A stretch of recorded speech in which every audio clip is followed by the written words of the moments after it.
Muy buenos días, bienvenidos amigos a este programa Políticamente Hablando del día de hoy, jueves 17 de julio. Como siempre es un gusto saludarles, quien les saluda es Carla Roldán y mencionarles nuevamente que hoy estamos ya con nuestro segundo programa bajo la dirección del doctor Mario Roberto Morales. Como siempre, pues agradeciendo su fina atención en esta fría mañana, queremos recordarles que usted nos puede sintonizar pues a través de esta frecuencia que es 92.1 y también a través de la web en www.radiousac.tk. Ahí nos puede escuchar también y ver cómo se desarrolla el programa en la cabina. Para sus comentarios podemos utilizar los mensajes a cabina, que es el 47720834. Puede también descargar la aplicación en su celular, TuneIn, y sintonizarnos, buscarnos ahí como Universidad 92.1. Recordamos también nuestras redes sociales para que usted participe en temas de interés que siempre tratamos. Nos ubica en facebook.com/políticamente hablando, y también en el Twitter nos puede buscar como Política Habla. Entonces, siempre recordarles que este es un programa desde la óptica de la Escuela de Ciencia Política con el fin de analizar temas de interés académico, político, cultural y social sobre todo. Muy buenos días, doctor, bienvenido. Gracias, Carla, muy buenos días. Pues vamos a conversar hoy sobre la memoria histórica, ¿no? A mí me gustaría empezar diciendo que la memoria histórica de un pueblo es el conjunto de versiones socialmente compartidas acerca de los hechos históricos que han forjado a una sociedad, a una nación, a un grupo social, y que constituyen su referente identitario, su referente cultural, su referente de legitimación política y su referente de cohesión social. En otras palabras, la memoria histórica no está desligada de la historia de un pueblo. La memoria histórica es esa misma historia,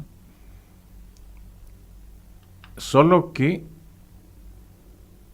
asumida por la colectividad en una versión compartida. ¿Y por qué hablamos de versiones?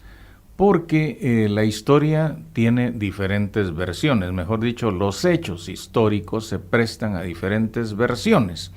Hay un viejo dicho según el cual la historia la escriben los ganadores, pero esa especie de ley instaurada por las clases dominantes de todas las épocas, hace tiempo que se ha revertido gracias al estudio científico de las ciencias sociales, que ha logrado determinar un hecho irrebatible, el cual es que quienes hacen la historia son las colectividades y no los individuos. Los individuos excepcionales que llevan a cabo hechos históricos a la vez excepcionales siempre están montados sobre la cresta de una ola hecha de esfuerzos colectivos. Los genios siempre están montados en la cresta de una ola construida por intelectuales o políticos o personas extraordinarias que no tienen el genio del genio que estamos hablando, del que estamos hablando. Entonces, esta dialéctica entre masas e individuos es la que puede explicar la dinámica histórica. No se trata de individuos excepcionales gracias a los cuales se mueve la rueda de la historia, porque esa versión implica un desprecio olímpico hacia las masas. Las masas pueden ser ignorantes, casi siempre lo han sido en todas las sociedades, pero su acción social espontánea, sus movilizaciones, para bien y para mal, determinan el carácter de los hechos sociales y, en definitiva, determinan la versión que de esos hechos sociales históricos se va a transmitir a las generaciones venideras. Un pueblo, entonces, tiene derecho a construir su memoria histórica a partir de la veracidad histórica. ¿Y qué es la veracidad? La veracidad es toda aquella versión adecuadamente documentada que explica lo que pasó. Sin veracidad histórica, es decir, sin la documentación de hechos veraces, no puede existir verdad histórica. Y si nosotros tergiversamos mediante el desprecio a la veracidad, la verdad histórica, vamos a tener una falsa memoria histórica de un pueblo, ¿no? Hay ciertos pueblos, ciertos países con clases dominantes que rehúsan convertirse en clases dirigentes, a las cuales les interesa imponer una versión de la memoria histórica que les conviene. Y ese es el caso que estamos viviendo en la Guatemala de la actualidad. Por eso, actualmente en Guatemala se viene librando una feroz lucha por la memoria histórica, lo cual quiere decir una feroz lucha por la versión que va a prevalecer acerca de los hechos históricos del pasado reciente. Cuando me refiero al pasado reciente, me refiero al conflicto armado, me refiero sobre todo a la segunda fase del conflicto armado, que fue la guerra, el esfuerzo de guerra popular prolongada a partir del año 72 y que culmina con los acuerdos de paz, habiendo pasado por la campaña contrainsurgente que le costó la vida a entre 100.000 y 200.000 civiles desarmados. Naturalmente, este problema de la memoria nos remite al asunto del genocidio. Y es en torno a esta palabrita, en torno al genocidio, que se está librando sobre todo la lucha ideológica entre los sectores tradicionales que financiaron y perpetraron el genocidio y las víctimas, los sobrevivientes, sus familiares y las organizaciones populares. Entonces, en eso estamos en Guatemala, peleando por una versión de la memoria histórica que se le va a transmitir a las generaciones venideras. Es una lucha válida, es una lucha explicable en un país como este y es una lucha que ambos bandos están determinados a ganar. Así que nos esperan tiempos más difíciles en esta pelea. Por suerte, la pelea se ha venido desarrollando sobre todo en el plano ideológico, aunque naturalmente ha habido muertos selectivos, muertos dirigentes populares sobre todo, asesinados por los servicios de seguridad de las corporaciones transnacionales, las mineras y otras organizaciones paramilitares, por las limpiezas sociales que la oligarquía ha perpetrado a través de gente como Sperisen, que por suerte fue condenado a cadena perpetua. Pero regresando al tema, la memoria histórica pues es el conjunto de versiones de los hechos históricos compartida por una colectividad. Eso tiene que quedar fijo en la historia. Quedó fijo, por ejemplo, en el caso del Holocausto judío, que ha quedado fijo en otros países, de los cuales quizá Carlas nos quiera platicar un rato. ¿Por qué no va a quedar fija en Guatemala? Entonces, antes de entrar a los términos en que se está librando esta lucha ideológica, sigamos hablando acerca de la memoria histórica como concepto, como realidad, para que la comprensión de lo que sigue sea más explícita. Carla. Sí, gracias, doctor. Para sumar un poco a lo que es la memoria histórica, podemos mencionar que R. Cartier enfatiza que, como su denominación lo indica, la memoria histórica se construye a partir de la memoria y la historia. Mientras la primera está determinada por las exigencias existenciales de las comunidades para las cuales la presencia del pasado en el presente es un elemento esencial de la construcción de su ser colectivo, entonces la historia se escribe en el orden del saber universal aceptable sujeto a procedimientos científicos. Pero ¿por qué la importancia de construir esta memoria histórica como sociedad?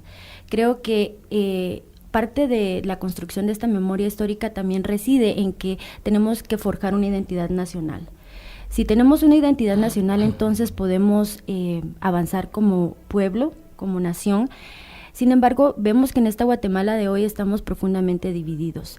Hay sectores en los que invisibilizan aún todavía a otros, existen todavía mucho desconocimiento de lo que ha sucedido en la historia reciente de nuestro país. A pesar de los esfuerzos que se han dado sobre la publicación de lo que ha sucedido, se sigue sosteniendo de que a veces el problema es que la persona se buscó lo que le pasó. Se victimiza mucho al perpetrador y sin embargo sí se responsabiliza a la víctima. Y esto lo podemos ver trasladado aún en nuestro sistema de justicia, porque incluso como sociedad ahora tal vez no nos damos cuenta, pero a veces se dice, ¿verdad? Si a alguna persona le pasa algo, si lo trasladamos ahora en la delincuencia y violencia que estamos viviendo, es culpa de uno, ¿verdad? No vivimos entonces en una sociedad que realmente vea estas cuestiones de cómo castigar a la persona que realmente comete crímenes, sino que siempre la víctima se está responsabilizando por lo que pasa. Y esto es lo que también acontece mucho en las comunidades de nuestro país, en las que todavía se da ese miedo de organizarse colectivamente, de poder pues buscar sus derechos, porque siempre se les tacha de que mucho es culpa de lo que les está pasando, es culpa de ellos. Y ya para seguir entonces con el tema, ya para que el doctor nos comente, solo quiero agradecer a Vicky Marufo, que nos escribió en nuestro muro de Facebook.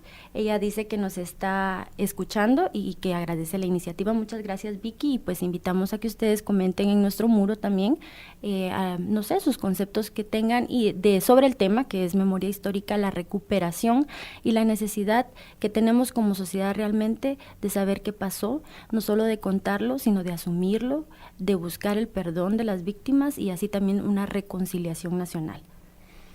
Sí, usted hizo una relación muy interesante, Carla, que es la relación que existe entre memoria histórica e identidad nacional. En general en Guatemala se escucha, sobre todo los extranjeros se sorprenden cuando nos escuchan hablar acerca de lamentándonos de que no tenemos identidad nacional. Esto es en parte cierto y tiene razones históricas que lo explican, ¿no? Una identidad nacional la forja un Estado nacional. ¿Y cómo forja una identidad nacional, un Estado nacional? Por medio de la educación pública, laica, gratuita y obligatoria. Ese es el esquema liberal. Entonces, una educación laica, gratuita y obligatoria que tiene contenidos críticos, que tiene contenidos historicistas, educa al ciudadano precisamente en ciudadanía. Le enseña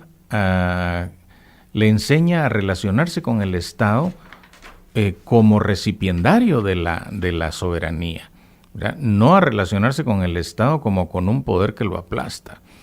Entonces, cuando el Estado se ocupa de su ciudadanía, la ciudadanía espontáneamente genera una identidad nacional que orbita en torno al orgullo de su Estado. Y su Estado a la vez le enseña al ciudadano la historia del país para que se la apropie y haga de ella el cimiento de su identidad. El caso de México es elocuente, ¿no? Después de la Revolución se educa a la gente como mexicanos y se hace de toda la gesta histórica mexicana un motivo de orgullo, ¿no? Esa es la razón por la cual en México la identidad nacional es tan fuerte. Pero en Guatemala desde 1954 el Estado se desentendió de la educación pública, de tal modo que los guatemaltecos desconocen su historia, no saben. Una pregunta simple: ¿por qué aquí hay ladinos e indígenas? ¿Por qué se les llama ladinos a los que no se identifican como indígenas? Palabras como esas, el 99% de los guatemaltecos no las saben responder y no tienen la culpa. Es que el sistema educativo no se los ha enseñado. ¿Qué es lo que pasa cuando un pueblo no conoce su historia? Ocurre que carece de memoria histórica, no lo sabe, no la sabe, no tiene memoria histórica. Entonces es un ser despersonalizado, sin identidad, sin referentes de respeto, sin ningún referente al cual él se aboque para deducir de ahí orgullo nacional. Y ese es el caso de nosotros, ¿no? Estamos en una orfandad estatal que se traduce en orfandad identitaria. Y naturalmente a los sectores que financiaron y perpetraron el genocidio les interesa que este país siga sumido en ese limbo de ignorancia, de ausencia de educación, de baja autoestima, de ausencia de identidad, ¿no? Y entonces naturalmente, sobre todo desde que los autores y financistas del genocidio vieron que a Ríos Montt se le iba a enjuiciar, a partir de entonces intensificaron sus esfuerzos por crear una especie de tradición intelectual académica de la cual la derecha carece tradicionalmente. La derecha de este país es la más inculta de todo el continente. Es mucho más culta la oligarquía salvadoreña, costarricense, incluso nicaragüense. Entonces ahora hay una producción copiosa de libros de la derecha que tratan de desdecir lo que con veracidad histórica estableció, por ejemplo, la Comisión de Esclarecimiento Histórico en su momento, ¿no? Entonces tratan de desdecirlo, tratan de anularlo, y la producción periodística en este sentido es abrumadora, ¿no? Las columnas de prensa, los programas de radio, los programas de televisión, en fin, hay un bombardeo que cae sobre las conciencias de un pueblo ignorante del cual el Estado no se ocupa, al cual el Estado no educa. Y la derecha ahora, con sus tendencias neoliberales, dice el Estado no debe meterse en educación. La educación debe ser privada y debe ser para quien la pueda pagar. A las masas hay que darle entretención banal, ¿no? MTV, programas cómicos, bailes, etcétera, ¿no? Esa es, como quien dice, la agenda educativa, la agenda ideológica. Entonces, de esta manera es que se está librando la lucha ideológica, ¿no?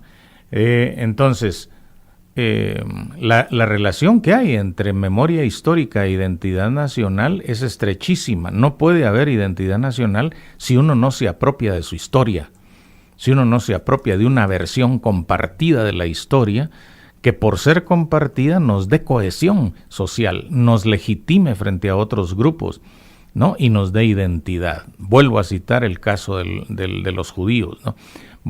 Y así hay otros casos. ¿Carla? Claro, gracias, doctor. Sí, en los casos que estábamos conversando antes de iniciar el programa, creo que hay varios ejemplos que podemos tomar a nivel internacional. Y para eso también me gustaría recomendar un libro que es el de Mario Carretero, pero vamos a ir al primer corte y regresamos entonces para seguir con el tema. Por favor, no nos cambie.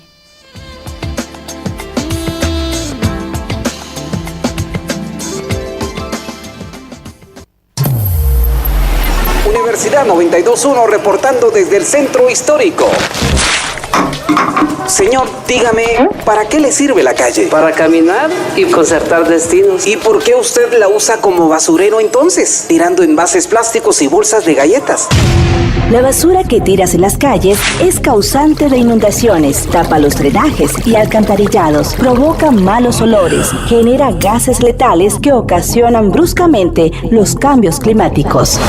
Mejor, reduce, recicla y reutiliza. Actuemos hoy para tener un mejor planeta mañana. Universidad 92.1. Ideas que suenan. Memoria íntima. ¿Qué pueden hacer las mujeres por la paz si no tienen el poder en las manos? Memoria colectiva. Que la condición de la mujer no puede cambiar si no cambian también las condiciones del país al que pertenece. Memoria universal. Y lo que gane la mujer no ha de perderlo seguramente el hombre. Alaide Fopa. Es evidente que las mujeres tienen menores posibilidades de desarrollarse en los países subdesarrollados. Una memoria que aún tiene voz y palabra. Universidad 92.1. El Instituto Universitario de la Mujer y la Cátedra Alaide Fopa presentan Voz y Palabra. Voz y Palabra. Encuentro con Alaide Fopa. Una serie de 10 programas especiales para honrar y recuperar la memoria de esta intelectual, académica y feminista. Voz y Palabra. Voz y Palabra. Encuentro con Alaide Fopa. Martes 14 horas. Solo por Universidad 92.1. Ideas que suenan.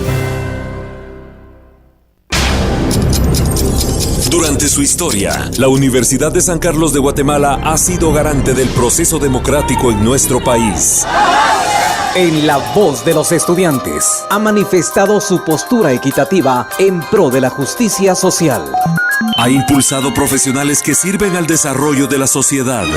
Con ese mismo espíritu, fiel a su misión y procurando la transparencia, hoy la Universidad de San Carlos preside la Comisión de Postulación para Magistrados de la Corte Suprema de Justicia y Sala de Apelaciones. Queda aprobada la agenda. Luego pasaríamos a aprobación del acta anterior, por favor. Siga de cerca cada detalle a través de la cobertura exclusiva que realiza Universidad 92.1 FM y vea las imágenes en directo vía satélite a través de www.radiousac.tk. Universidad 92.1. Ideas que suenan. El Mecanismo de Apoyo a los Pueblos Indígenas Oxlajutziclin invita a organizaciones comunitarias de pueblos indígenas, de mujeres indígenas, de la sociedad civil y autoridades ancestrales a participar en la primera convocatoria para presentación de proyectos con el objetivo de fortalecer la participación y capacidad de incidencia de los pueblos indígenas fundamentados en los acuerdos de paz y el convenio 169. Reunión informativa para la región centro, jueves 17 de julio a las 9 de la mañana en Hotel Princess, 13 calle 7-65, zona 9, Ciudad de Guatemala. Los documentos relacionados con la presente convocatoria puede descargarlos en www.ibisguatemala.org. Fecha límite para presentar propuestas lunes 4 de agosto. Para el conocimiento de una sociedad hambrienta de realidad, seguimos Políticamente Hablando.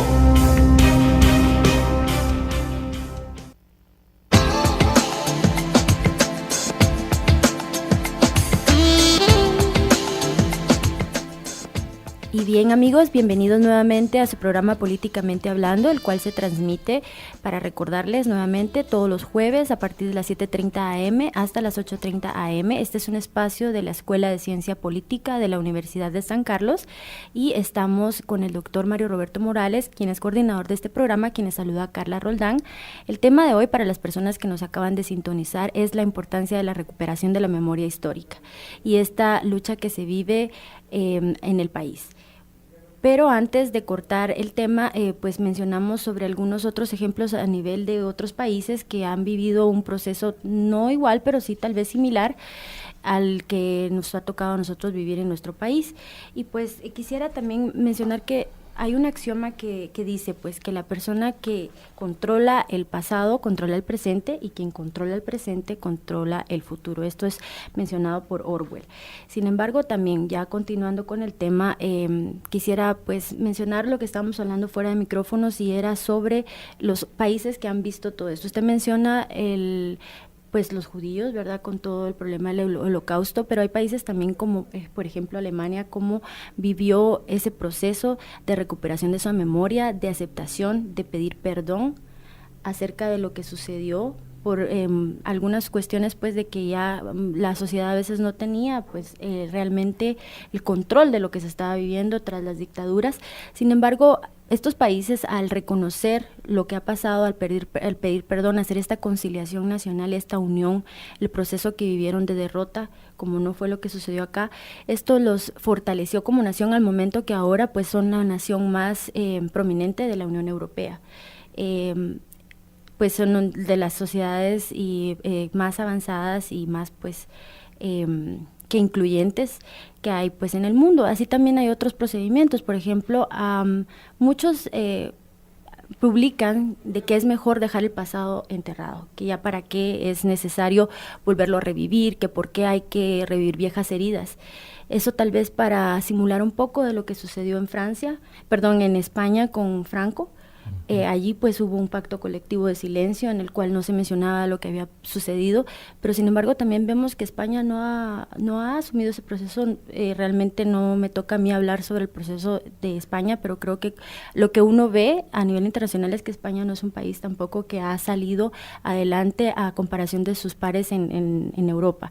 Y así pues podemos mencionar también como la sociedad estadounidense, en la cual hay un profundo negación, ¿verdad?, de los atrocidades que han sucedido mediante, por ejemplo, las bombas que se soltaron en Japón en Hiroshima y Nagasaki, y otras como la guerra de Vietnam.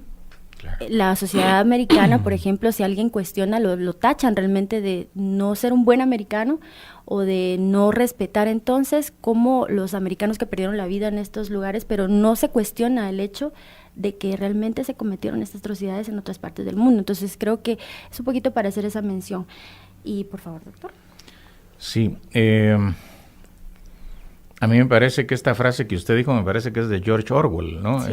Quien controla el pasado controla el presente y quien controla el presente controla el futuro. Esto es una verdad que está probada a lo largo de la historia. Es una solemne estupidez decir que el pasado hay que enterrarlo y olvidarlo, porque no se puede. Ojalá se pudiera. Solo un ser amnésico, solo unos seres con enfermedad mental podrían olvidar el pasado, pero el pasado nos conforma. El pasado es lo que nos da sustento y ese pasado debemos conocerlo. Si no, somos seres que nacimos a la vida consciente ayer y no sabemos de dónde venimos, ¿no? El pasado debe solucionarse. Cualquier psicoterapeuta le dice a su paciente o a sus estudiantes que para que el síntoma neurótico o psicótico desaparezca, el paciente debe ir a su pasado y encontrar la causa del síntoma. Y eso nos tiene a nosotros aquí en Guatemala con síntomas de estrés postraumático que se traducen en una violencia espantosa. Claro, no toda la violencia que sufrimos tiene sus orígenes en el estrés postraumático, ¿no? Porque aquí hay narco, aquí hay grupos paralelos, aquí hay una oligarquía delincuencial que hace limpiezas sociales, etcétera, ¿no? Pero el pasado no se puede olvidar, ojalá se pudiera olvidar. Entonces, nosotros necesitamos en un país como Guatemala refundar el Estado Nacional para construir una identidad nacional basada en nuestra diversidad étnica. Para la base para la reconciliación interétnica es precisamente la recuperación compartida de la memoria histórica. Ahora, esa recuperación implica que hay culpables y hay víctimas. Y lo que pasa es que los culpables no quieren asumir su culpabilidad, ¿no? Pero las víctimas están ahí clamando justicia, clamando que no habrá olvido, clamando los huesos de sus familiares masacrados, y eso no lo puede borrar nadie. De tal manera que la recuperación de la memoria histórica es un problema nacional, que la derecha recalcitrante, ultramontana, cavernaria, fascista, franquista de Guatemala no lo quiere aceptar, eso es lo de menos. La fuerza del pueblo no se va a acallar ni con políticas internas de seguridad que militarizan la sociedad civil, ni con la lluvia de programas de radio, televisión y columnas de prensa de la derecha oligárquico neoliberal. Es una necesidad de sobrevivencia emocional recuperar nuestra memoria histórica y acordar una versión compartida de la misma. En esta versión hay culpables de los dos lados, hay culpables de los dos lados porque hubo masacres de los dos lados. Claro, un 90 y pico % de un lado y un 3% del otro, pero en materia de crímenes de lesa humanidad, en materia de violaciones de derechos humanos, es que el número importa mucho. ¿Quién es más criminal, el que mató a 3 o el que mató a 30? Es un dilema que pareciera casi teológico, ¿no? Y no nos vamos a meter a eso. Entonces, no es menos culpable, no es menos asesino el que ha matado a menos gente que el que ha matado a más. Entonces necesitamos construir una identidad nacional basada en nuestra diversidad interétnica a partir de la recuperación de la memoria histórica. Y la dificultad de eso es que los masacrados tienen rostro étnico. Por eso las élites racistas de este país no les interesa la memoria histórica, porque ven a los masacrados como seres humanos de segunda clase. Son indios, son indígenas, en el mejor de los casos, ¿no? Son seres inferiores. Para los criollos, los ladinos y los indígenas son dos aspectos de una misma inferioridad étnica, humana, ¿no? Y aunque ya la élite guatemalteca no es exclusivamente criolla, sí, y además hay un montón de no un montón, pero un puñado de advenedizos extranjeros de ultraderecha, la ideología de esa élite sigue siendo racista a imagen y semejanza del eurocentrismo del siglo XVI. Así que esas son algunas de los problemas que estamos abordando, digamos que estamos enfrentando en este país como pueblo, que necesita, no es un capricho, necesita recuperar su memoria para poder seguir caminando hacia adelante con niños emocionalmente sanos, que sepan de dónde vienen, que conozcan su historia. Es un problema también educativo, es un problema del Estado, es un problema de que el Estado se ocupe de forjar ciudadanos. Un ciudadano no es ciudadano porque tenga DPI, un ciudadano es ciudadano porque el Estado lo hace ciudadano por medio de la educación, la salud pública y los servicios públicos. Pero el neoliberalismo niega todo eso, ¿no? Los servicios deben ser privados, la educación debe ser privada, la salud debe ser privada. El Estado debe ser una oficinita gerencial encargada de aplicar la ley. ¿Cuál ley? La ley de la iniciativa privada. Pues no, en esa guerra es en la que estamos, ¿no? Y es una guerra que desgraciadamente nos puede llevar a otro ciclo de violencia, como el que vivimos de 1962 a 1996. Carla.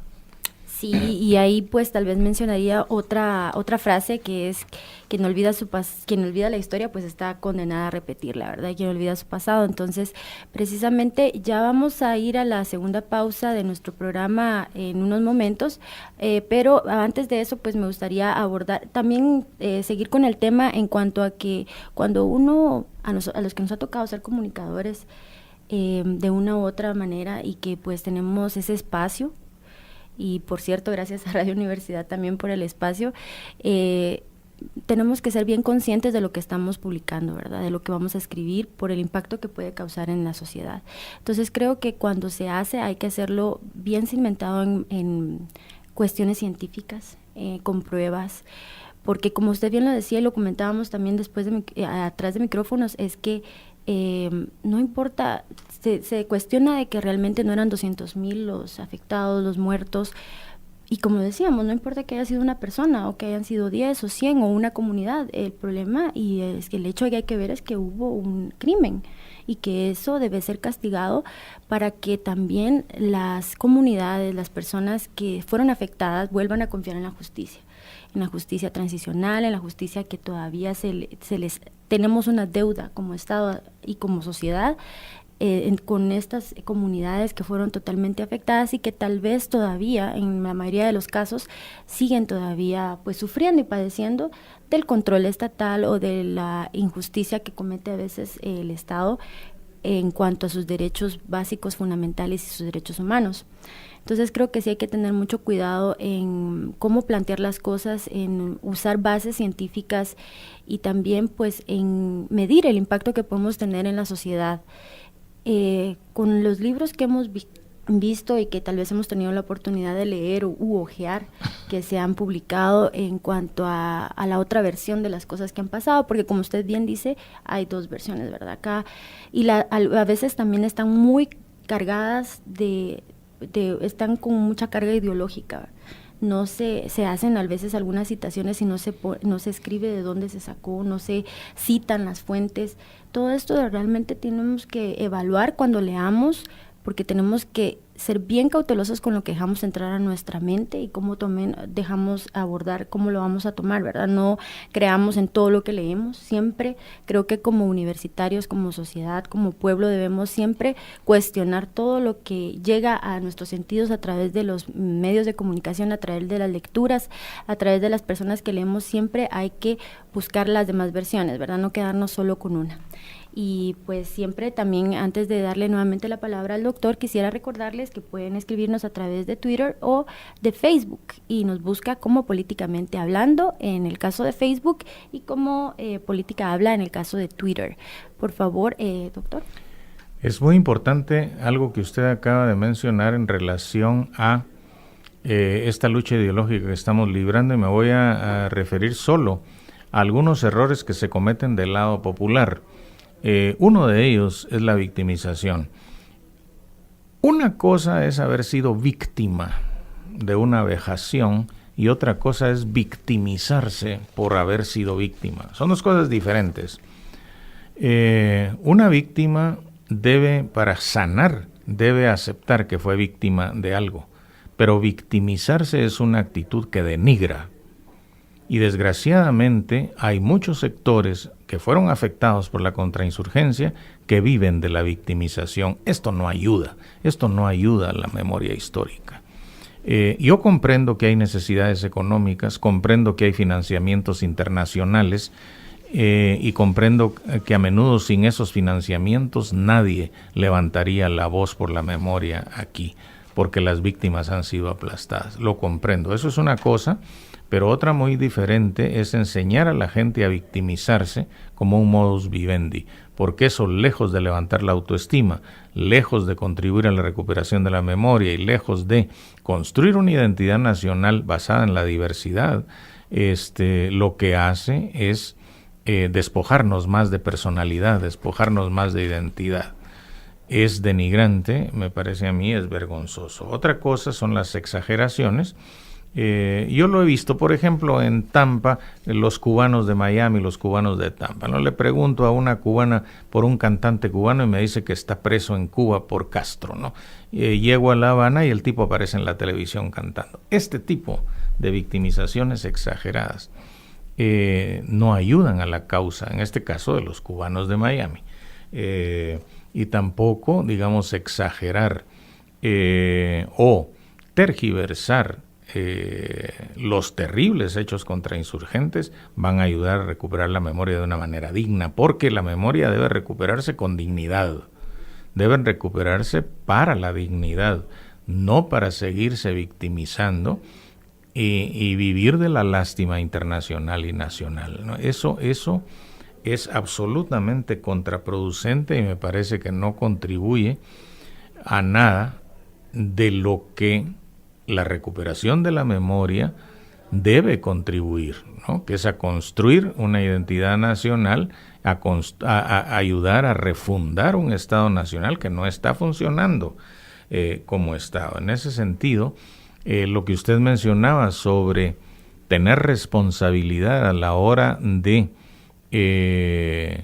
acudir a fuentes confiables, acudir a fuentes documentadas y sobre todo cuando emitimos nosotros un discurso, documentarlo debidamente, argumentarlo debidamente. Esta es una gran responsabilidad para los que luchan por la recuperación de la memoria del lado del pueblo, porque para los que luchan por tergiversar la memoria del lado de las élites que financiaron y perpetraron el genocidio, el problema es otro, es cómo minimizar aquello que es evidente a la comunidad internacional como crímenes de lesa humanidad, ¿no? Y lo cual nos lleva al problema del genocidio, ¿no? Y a todo este dilema que se ha venido convirtiendo en un debate que se está agotando en lo jurídico, ¿no? Argumentos absurdos como, por ejemplo, pues genocidio no hubo porque para que haya genocidio tuvo que haber una intencionalidad de eliminar a un pueblo. Y no, ¿verdad? El ejército en eso fue democrático, no solo mató Ixiles, por ejemplo, mató también Quichesca, Chiqueles, y eso prueba que no hubo genocidio. O sea, el cinismo de un argumento como este es verdaderamente escandaloso, ¿no? Y no se trata de un problema jurídico. El pensamiento jurídico es formal, es formalista, tiene que ver con el verbo, tiene que ver con la palabra nada más, ¿no? Pero si en la práctica se masacró Ixiles, en la práctica hubo genocidio, aunque no fuera esa la intención de quienes lo perpetraron. Muy bien, estamos llegando a la segunda pausa de este programa. Por favor, no cambie y sigamos con el tema de la recuperación de memoria histórica.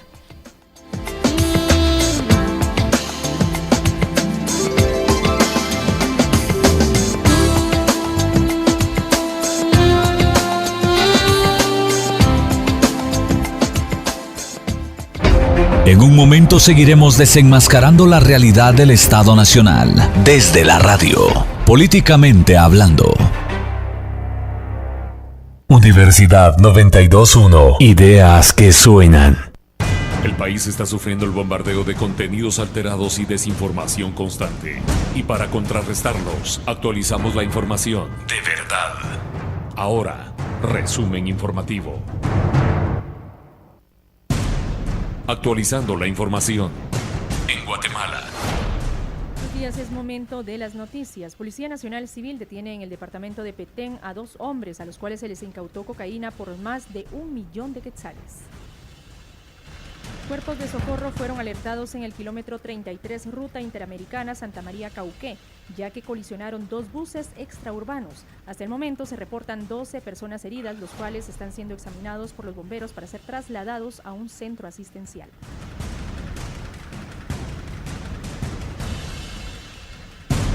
Actualizando la información mundial. El presidente de China, Xi Jinping, y los presidentes pertenecientes a la Comunidad de Estados Latinoamericanos y Caribeños CELAC celebrarán este jueves una reunión inédita con miras a consolidar los vínculos bilaterales.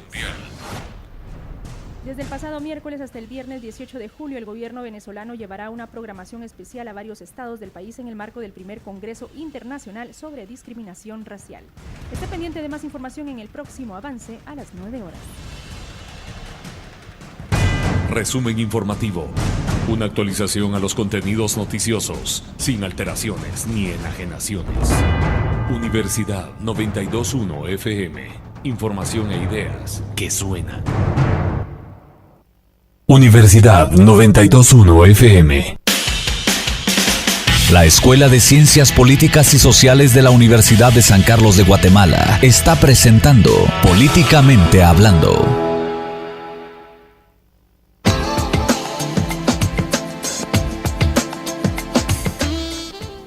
Y bien, amigos, bienvenidos nuevamente a este programa de Políticamente Hablando, el cual es un espacio de la Escuela de Ciencia Política de la Universidad de San Carlos de Guatemala. Estamos hoy bajo la coordinación del doctor Morales, Mario Roberto Morales, y quien les saluda, Carla Roldán. Estamos abordando el tema de la recuperación de la memoria histórica y su importancia en esta lucha que se libra en la sociedad.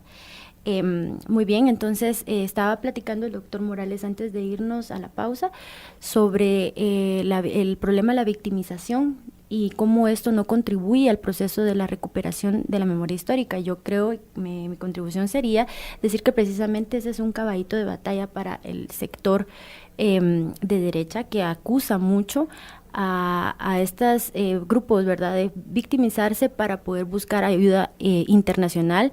Asimismo, también se tacha a ONGs, que tal vez no es bueno generalizar, ¿verdad?, porque en su gran mayoría muchas ONGs sí contribuyen al desarrollo del país. Entonces creo que ese problema tendríamos que abordarlo también, de cómo las personas tienen que ser conscientes de que algunos procedimientos, como el hecho de victimizarse, pues no están contribuyendo a la formación de esta memoria histórica que necesitamos como sociedad y como nación para salir adelante y reconstruirnos. También pues quisiera comentarles que hoy tenemos bastante actividad en nuestro muro de Facebook. Tenemos algunos mensajes, y antes de leer el mensaje voy a comentar que Paulo Soto nos envía saludos y nos felicita por el programa. Muchas gracias, Paulo, por tu sintonía. Y también un mensaje que tenemos acá de una radioescucha que nos dice que el doctor Morales habló sobre el reto que es de crear ciudadanía a través de la educación, pero ¿cómo sugeriríamos hacerlo con un líder como Joviel Acevedo? Mire, cuando se habla de crear ciudadanía por medio de la educación, se habla de una educación estatal. Acevedo o cualquier otro de los dirigentes magisteriales, a quienes no voy a juzgar en este momento porque no viene al caso, no está en manos de ellos eso, ¿no? Ellos son dirigentes gremiales y se mantienen en una perenne pugna con el Estado por razones salariales y de poder. De lo que yo estoy hablando es de que en el esquema liberal clásico, el Estado forja a sus ciudadanos a través de una educación laica, gratuita y obligatoria que educa al ciudadano como un individuo perteneciente a un país, que lo educa como un individuo que conoce la historia de ese país, que le brinda educación gratuita, que le brinda salud pública gratuita, que le brinda servicios públicos gratuitos y que le insufla un imaginario nacional y nacionalista que mantiene a este ciudadano sintiéndose ciudadano de un país y sintiéndose orgulloso de serlo. Esta es la identidad nacional y se logra por medio de la educación, no de la educación privada, de la educación pública, ¿no? Y ahí la importancia de la Universidad de San Carlos, que todavía es el único bastión de la educación pública aquí, con todos los problemas que enfrenta.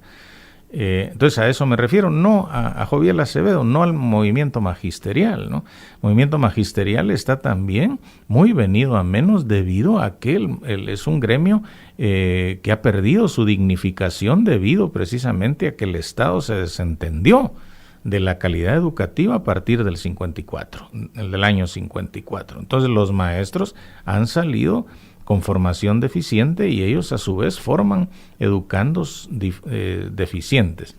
Por eso es que el sentido de ciudadanía guatemalteco es débil y por eso es que el sentido de identidad nacional es débil y por eso es que no conocemos nuestra historia y por eso es que carecemos de memoria histórica.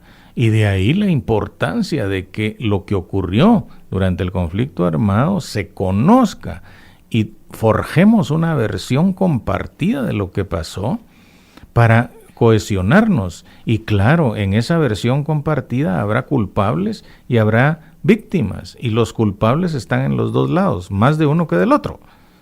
Pero tenemos todos que aceptar eso. Ahora, el problema es que hay un sector que no solo no lo acepta, sino lo minimiza y lo niega. Esa es la lucha que estamos librando.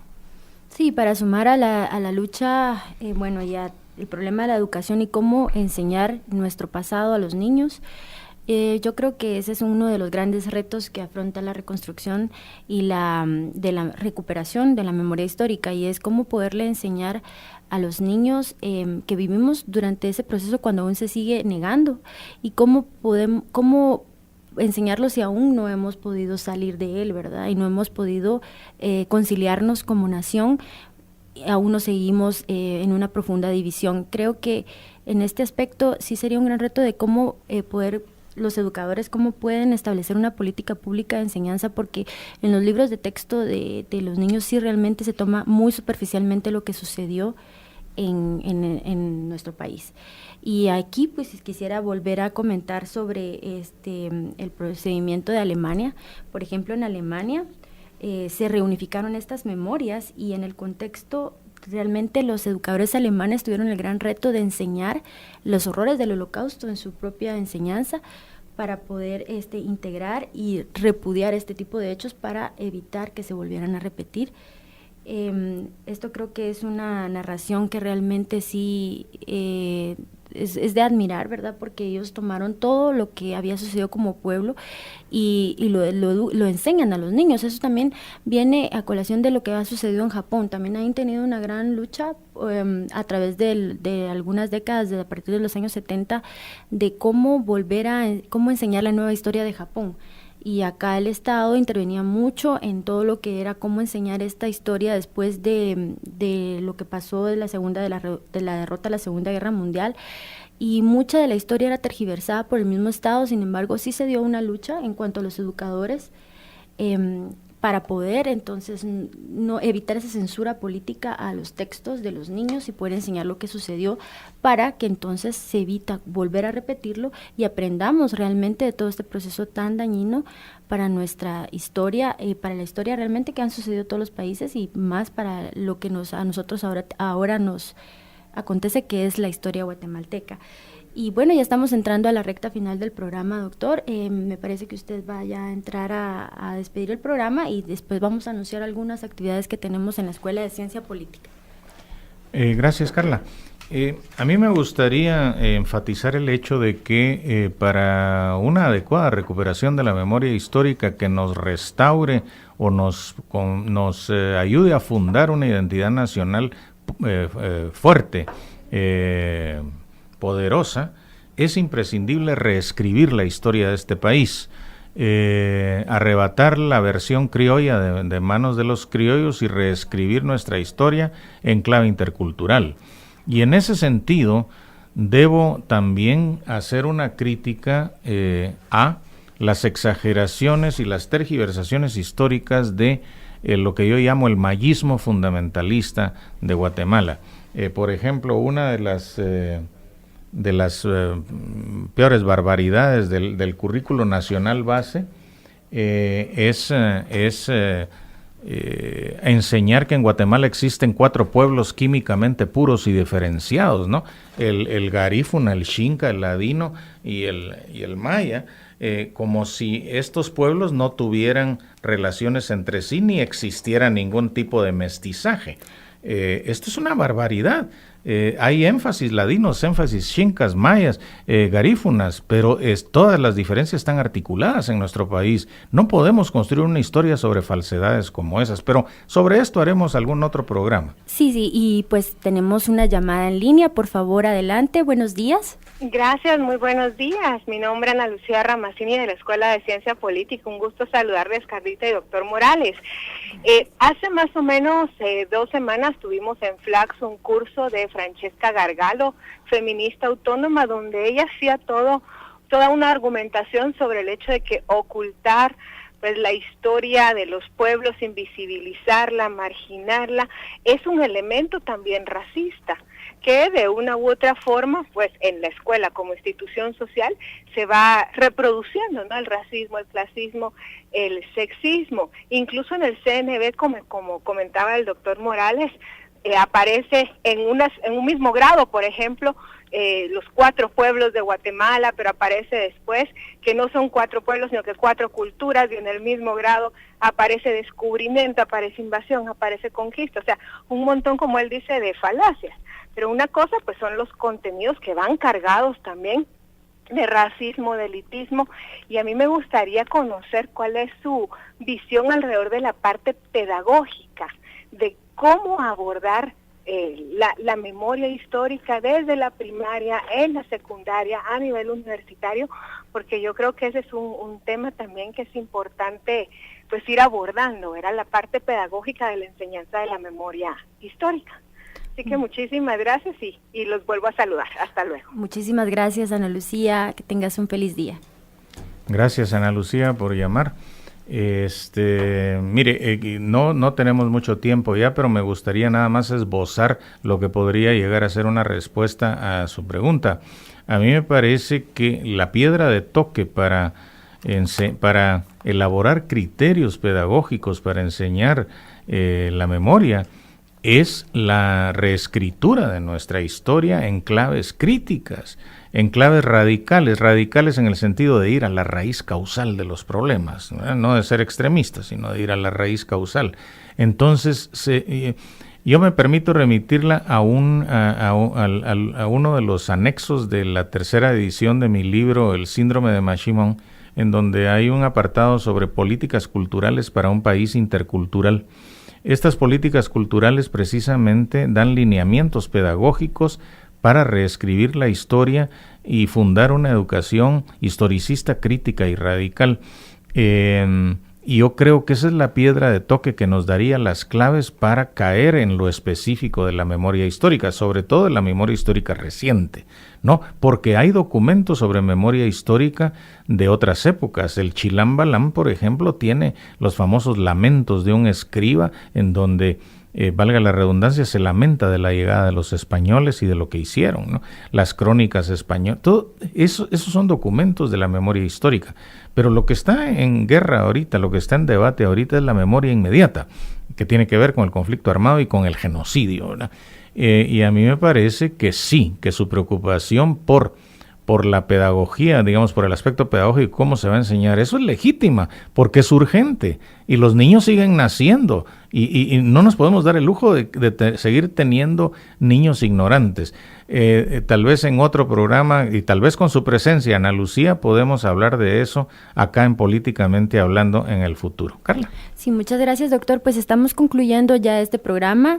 Agradecemos los comentarios, las llamadas y también el apoyo que hemos recibido en Facebook.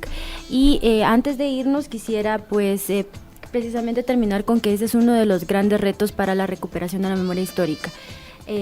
Hoy a las 9 horas les invitamos en el Salón Jorge Romero y Meri a la lección inaugural de El legado de las ideas políticas de Gabriel García Márquez. En ellos estarán pues el doctor Mario Roberto Morales como expositor, Rogelio Salazar, y también en la tarde tenemos la lección inaugural vespertina con el maestro Edelberto Torres sobre la cátedra de Edelberto Torres Rivas. Muchas gracias y hasta el próximo jueves.